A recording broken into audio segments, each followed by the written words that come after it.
ধন্যবাদ আপনার সকলকে। আপনারা হয়তো বা বাংলাদেশের বিভিন্ন মিডিয়ায় দেখেছেন, বাংলাদেশের স্বতন্ত্র পার্লামেন্ট সদস্য ব্যারিস্টার রুমিন ফারহানা কিন্তু একটা বক্তব্য দিয়ে বলেছেন যে ব্রাহ্মণবাড়িয়া আওয়ামী লীগের মিছিল করেছিলেন মাস্ক পরে এবং মাথায় ক্যাপ দিয়ে 15 থেকে 20 জন। পুলিশ ব্রাহ্মণবাড়িয়া যে মামলাটা নিয়েছেন সেই মামলাটা 100 থেকে 150 জনকে আসামি করেছেন। তিনি এটা পার্লামেন্টও বলেছেন, বিভিন্ন জায়গায় বক্তব্য দিয়ে বলেছেন।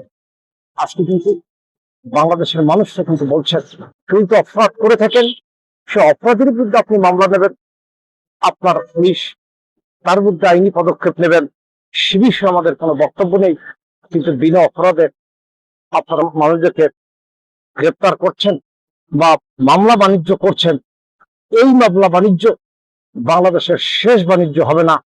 এই বাংলাদেশে ঘড়ির চাকা যখন ঘুরে যাবে তখন কিন্তু আপনাদেরকে আবার আজকের এই দিনের জন্য অপেক্ষা করতে হবে। ব্যারিস্টার রুমিন ফারহানা যে ভিডিওটা করেছেন, আমি সেই ভিডিওটা আপনাদেরকে একটু অনলাইনে দেখাচ্ছি।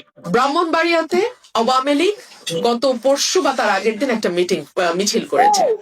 ম্যাক্সিমাম 15 থেকে 20 জন মিছিল করেছে। তাদের প্রত্যেকের মুখে মাস্ক পরা ছিল এবং মাথায় ক্যাপ পরা। মাস্ক এবং ক্যাপ যখন পরা থাকে তখন কারো চেহারা আইডেন্টিফাই করা ইজ এক্সট্রিমলি ডিফিকাল্ট। আমি খবর নিয়ে দেখলাম সেই মামলায় 150-এর উপরে আসামি করা হয়েছে। মিছিলে ছিলই 15 থেকে 20 জন, 150 জনকে আসামি করা হয়েছে। এবং এই আসামি কেন করা হয়েছে জানেন? বাণিজ্য করার জন্য।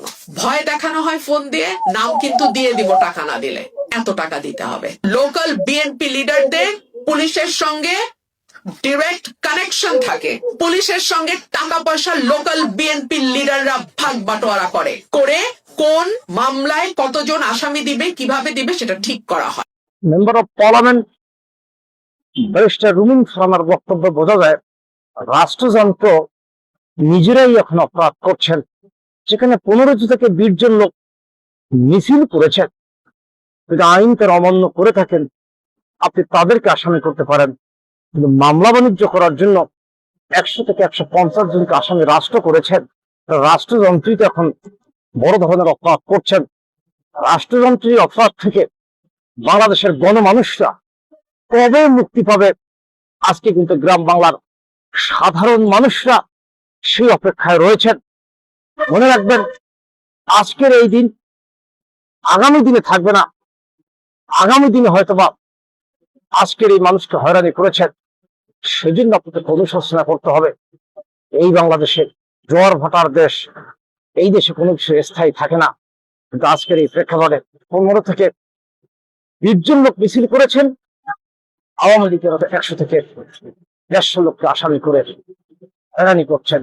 এই ধরনের মানসিকতা থেকে সরকারকে দূরে থেকে সহনশীল ভাবে রাষ্ট্র পরিচালনা করার জন্য আমি উদ্যোক্তা আহ্বান করছি। ধন্যবাদ আপনার সকলকে। সুস্থ থাকবেন, ভালো থাকবেন।